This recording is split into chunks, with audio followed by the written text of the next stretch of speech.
या कुक्षि विवरे कृत्वा स्वयं रक्षति सर्वतः नमामि जननीं देवीं परां प्रकृतिरूपिणीं మాతృదేవో భవ పితృదేవో భవ.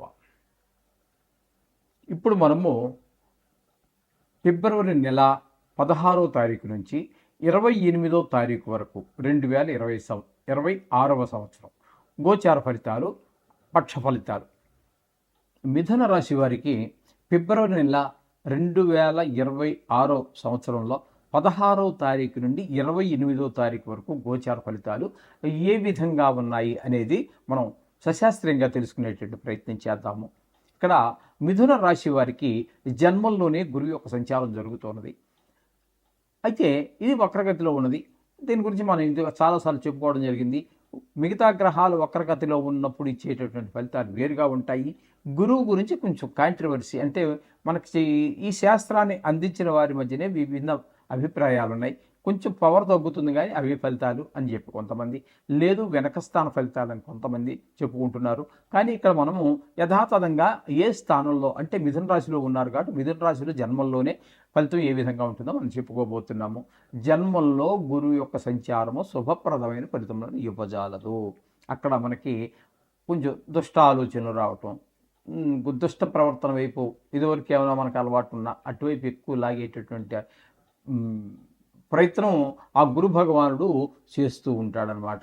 కానీ మనం కంట్రోల్లో పెట్టుకున్నట్టయితే సరిపోతుంది. గురువు గారిని ప్రార్థించుకుని ఆ విధంగా సరిపోతుంది. ఇక తృతీయ స్థానంలో కేతుగ్రహ సంచారం వల్ల మనకి చాలా శుభప్రదమైన ఫలితాలన్నీ కూడా కేతు ఇవ్వబోతూ ఉన్నారు.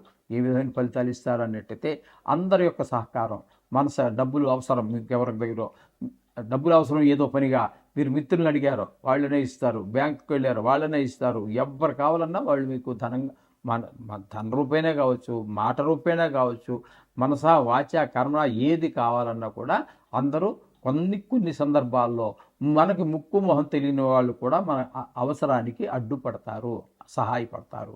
ఈ విధమైన ఫలితాలన్నీ కూడా కేతుగ్రహం ఈ 3వ స్థానంలో ఉండి మనకి ఆ విధమైన ఫలితాలన్నీ అందజేస్తూ ఉన్నారు. ఇకపోతే 8వ స్థానంలో కుజుడు 8 రోజులు ఉన్నారండి. ఇక్కడ ఉంటారు. ఆ 8 రోజులు మాత్రం కొంచెం చికాకు వ్యవహారాలన్నీ ఉంటాయి. ఎవరో మనకు కావాల్సిన వారు మరొకరు వాళ్ళ ప్రాణం మీదకి వచ్చిందని, లేకపోతే కొంతమంది జీవితం విడిచిపెట్టేశారు, చనిపోయారు అనేటటువంటి కొన్ని దుర్వార్తలు వినే అవకాశం ఉంటుంది. కొన్ని సందర్భాలలో అవమానాలు, పరాభవాలు జరిగే అవకాశం ఉంటుంది. అలాగే కలహాలు కూడా వచ్చేటువంటి అవకాశం ఉంటుంది. మనం మంచిగా ఉన్నా కూడా వాళ్ళు చెడ్డగా ఆలోచించవచ్చు, లేకపోతే వాళ్ళకి చెడ్డగా తోచవచ్చు. మీరు మంచి మాట మాట్లాడినా కూడా ఆ విధంగా కలహాలు వచ్చే అవకాశం కూడా 8వ స్థానంలో కుజుని యొక్క సంచారం వల్ల. తదుపరి ఆయన సంక్రమణం చెంది 9వ స్థానంలోకి వచ్చారు. అక్కడ కూడా ఆయన మనకి శుభ ఫలితములు అయితే ఇవ్వజాలరు. తండ్రి గారి ఆరోగ్య విషయంలో కొంచెం ఇబ్బంది పెట్టేటువంటి ఉంటుంది. అలాగే మీరు ఏదో గుళ్ళకి గోపురాలకి వెళ్ళి కాస్త మనశ్శాంతి పొందుదాము అనుకున్నారు, ఏదో టికెట్ కూడా అన్ని చేసుకున్నారు. ఏమి చేసినప్పటికీ కూడా మీరు ఆ గుళ్ళకి వెళ్ళి భగవంతుడి యొక్క దర్శనం చేసుకోవడానికి కూడా ఆటంకాలు కలిగిస్తూ ఉన్నారు. అంటే కుజుడు పూర్తిగా ఈ 13 రోజులు మీకు ప్రతికూలురే. ఈ విషయాన్ని గమనించుకోవాలి. అలాగే ఈ దశమ స్థానంలో భాగ్యస్థానంలో రవి యొక్క సంచారం 13 రోజులు జరుగుతుంది. ఆయన కూడా అనుకూలమైన ఫలితములు ఇవ్వజాలడు. శుక్రుడు ఈ 13 రోజులు అలాగే మనకి ఇక్కడ భాగ్యస్థానంలో సంచారం చేస్తూ ఉన్నారు. ఇక్కడ భాగ్యస్థానంలో సంచారం చేసేటటువంటి రోజుల్లో మాత్రం శుక్రుడు మంచి ఫలితాలన్నీ ఇస్తూ ఉన్నారు. అలాగే మీ తండ్రి గారి ఆరోగ్యం బాగుండటం, గుళ్ళు గోపురాలు తిరగలగటం, అలాగే పిల్లల ప్రవర్తన కూడా బాగుండటం, భావాద్భావం తీసుకుంటే మనకు 9 భాగ్యస్థానమే వస్తూ ఉంటుంది. కాబట్టి అక్కడ శుక్రుడు యొక్క అనుకూలత వలన పిల్లలు చదువులో రాణించటము, వారికి ఏదైనా సంగీతంలో కానీ, సాహిత్యంలో కానీ, డ్రాయింగ్ ఇట్లా లలిత కళల్లో దేనిలోనైనా ప్రవేశం ఉన్నట్టయితే వారు అందులో కొంచెం రాణించడం, ఇవన్నీ కూడా మనకి కొంత ఊరటనిస్తాయి, సంతోషాన్ని కలిగిస్తూ ఉంటాయి. ఇక బుధుని కనుక మనం తీసుకున్నట్టయితే ఆయన కూడా 9వ స్థానంలో బుధుడు యోగించజాలరు.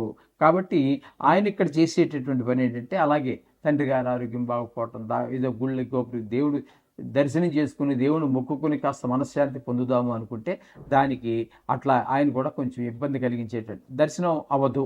అలాగే గుళ్ళు గోపురాలకు వెళ్ళడం టైంకి కలిసి రాకపోవచ్చు, లేకపోతే ఆ టైంకి ఇంకా ఇంతకంటే ముఖ్యమైనటువంటి పని ఏదో వచ్చి మీద పడడం, ఇట్లాంటి చికాకుల వల్ల ఒక దర్శనం చేసుకోలేనటువంటి పరిస్థితి. అలాగే రాహు కూడా ఇక్కడ మనకి మొత్తంగా 5 గ్రహాలు మనకి 9వ స్థానంలో ఉన్నాయి. ఇందులో మనకి యోగించేటటువంటి ఏకైక గ్రహం ఏదైనా ఉందంటే ఒక్క శుక్రగ్రహం ఒకటే. మిగతా 4 గ్రహాలు కూడా మనకి ఇక్కడ ఈ 9వ స్థానంలో ఉన్నటువంటి యోగించటం లేదు. అలాగే రాహు వల్ల కూడా ఇవే ఫలితాలన్నీ ఇస్తూ ఉన్నారు. ఇకపోతే దశమ స్థానంలో శని సంచారం వృత్తిపరమైనటువంటి అనేక ఆటంకాన్ని కలగజేస్తూ ఉంటారు. అంటే ప్రభుత్వ ఉద్యోగం కావచ్చు, ప్రైవేట్ ఉద్యోగం కావచ్చు, వ్యాపారం కావచ్చు, ప్రతి మనిషి ఏదో ఒక వృత్తి చేస్తూనే ఉంటారు కదండి. ఆ వృత్తిలో వ్యవసాయం కావచ్చు, ఏదైనా సరే అక్కడ ఆ వృత్తిలో ఒక్కొక్క వృత్తిలో ఒక్కొక్క రకమైనటువంటి ఇబ్బందులు ఉంటాయి. ఆ ఇబ్బందులు తప్పకుండా కలగజేస్తూ ఉంటారు. ప్రభుత్వ ఉద్యోగులు ఉన్నాడు అనుకోండి, అవసరం లేని అంటే తనకి దూరమైనటువంటి ప్రదేశాలకి ట్రాన్స్ఫర్ అవ్వటము, ఇట్లాంటివన్నీ ఉండే అవకాశం ఉంటుంది. అదే ప్రైవేట్ ఉద్యోగస్తులు అనుకోండి, ఉద్యోగాలు మారవలసిన అవకాశం ఉంటుంది. ఎందుకంటే ఆయన లీవ్ పెట్టేసింది, ఒక 3 నెలలు 4 నెలలు లీవ్ పెట్టడానికి అవకాశం ఉండదు. ప్రభుత్వ ఉద్యోగం అయితే ఉంటుంది కాబట్టి ఈ ప్రైవేట్లో 3 నెలలు 4 నెలలు పెడితే తీసేస్తారు. కాబట్టి ఆయన ఉద్యోగం మారేటువంటి అవకాశం కూడా అక్కడ మనకి గోచరిస్తూ ఉంది. ఈ విధమైన ఫలితాలన్నీ కూడా మనకి ఇక్కడ మనకి స్పష్టంగా గోచరిస్తున్నాయి మిథున రాశి వారికి. వీరికి అనుకూలంగా ఉన్నటువంటి గ్రహం ఏది అంటే ఒక్క కేతు గ్రహము, శుక్రగ్రహము, 2 గ్రహాలు అనుకూలత ఉన్నదండి. మిగతా ఏ గ్రహము కూడా అనుకూలత లేదు. కాబట్టి ఈ కొంత పాక్షికంగా ఉన్నప్పటికీ కూడా మొత్తం మీద 2 గ్రహాల యొక్క అనుకూలత అయితే బాగుందండి. మిగతా గ్రహాల యొక్క అనుకూలత ఆశించదగిన రీతిలో లేదు.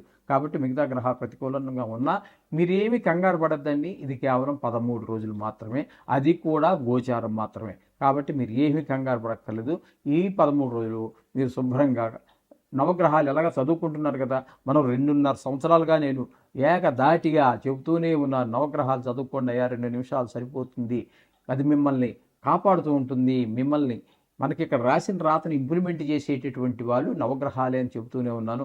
ఈసరికి ఎంత జ్ఞాపక శక్తి లేనటువంటి వారికైనా, ఎంత చదువు రాని వారికైనా కూడా వెనకాల చదువుతుంటే కూడా మీకు ఖచ్చితంగా నవగ్రహ స్తోత్రాలు వచ్చే ఉంటాయి. అవి సరిపోతాయి ఖచ్చితంగా.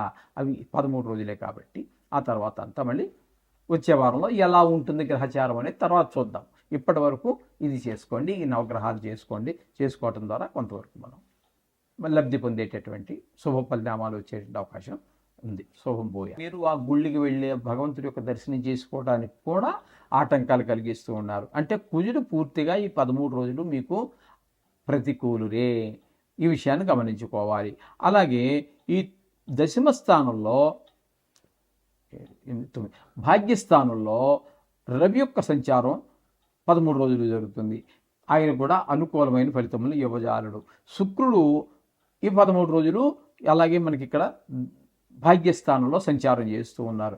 ఇక్కడ భాగ్యస్థానంలో సంచారం చేసేటటువంటి రోజుల్లో మాత్రం శుక్రుడు మంచి ఫలితాలన్నీ ఇస్తూ ఉన్నారు. అలాగే మీ తండ్రి గారి ఆరోగ్యం బాగుండటం, గుళ్ళు గోపురాలు తిరగలగటం, అలాగే పిల్లల ప్రవర్తన కూడా బాగుండటం, భావాద్భావం తీసుకుంటే మనకు 9 భాగ్యస్థానమే వస్తూ ఉంటుంది.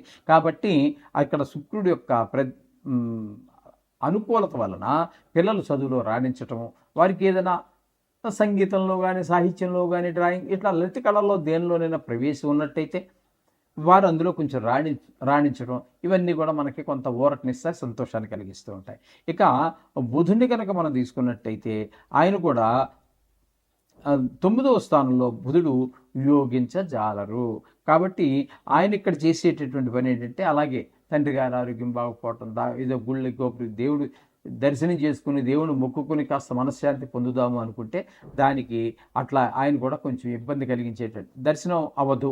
అలాగే గుళ్ళు గోపురాలకు వెళ్ళడం టైంకి కలిసి రాకపోవచ్చు, లేకపోతే ఆ టైంకి ఇంకా ఇంతకంటే ముఖ్యమైనటువంటి పని ఏదో వచ్చి మీద పడడం, ఇట్లాంటి చికాకుల వల్ల ఒక దర్శనం చేసుకోలేనటువంటి పరిస్థితి. అలాగే రాహు కూడా ఇక్కడ మనకి మొత్తంగా 5 గ్రహాలు మనకి 9వ స్థానంలో ఉన్నాయి.